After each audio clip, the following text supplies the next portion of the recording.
all the time, knew everything about me. It was the same officers all the time.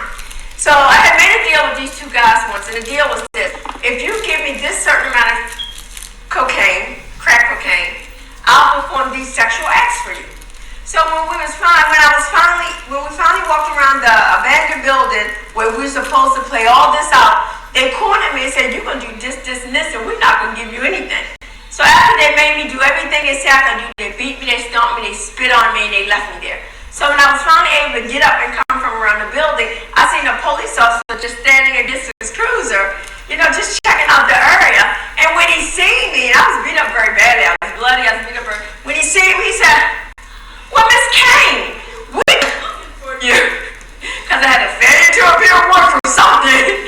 And I'm walking over to him as best I can, and I turned slightly to point out the two guys that just did this to me. He grabbed my arm, threw it around my back, threw me against the police cruiser, and it broke my nose over top of everything else because he thought I was resisting arrest. I said people really couldn't get past the way that I looked or way that I smelled or what they believed. Not only just a police officer, but community members and family members. All they know, she's a homeless crackhead prostitute. That's all. However, I was a 30-day repeat offender. Every 30 days, I would either go in a correction, mental health, or substance abuse program. Just one particular time, I went into the detention center. I informed them that I was pregnant. They said, "Yeah, Cain, whatever." They put me in a holding cell. When the nurse came down to do the medical intake, she took my urine sample, took the two ladies in the holding cell with me. I don't know why she did, but she did. A day or so later, she came back and told me I was not pregnant, but I had a urinary tract infection. I said, "Miss, I know I'm pregnant." She said, "We know what we're doing." So they sent me to see the doctor who prescribed me a narcotic pain relief and the antibiotics for this infection that their sister had. Well, at this time, this institution, if you refuse medication, if they come around and you refuse it twice, they put you in what they call isolation until you stabilize on your medication. We call it the hold. And I didn't want to go in the hole, so I took the pain medication and antibiotics every 4 hours when they came around. I had to get up for court one morning. I was in pain all night long. When I went to use the bathroom, my baby head came out. I was 5 months pregnant.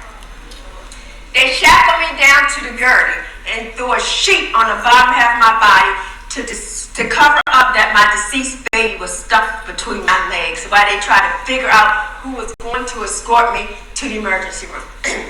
I tell you this awful story for one reason only. So often we see people back and forth into our system. We see people back and forth on our caseload and our programs.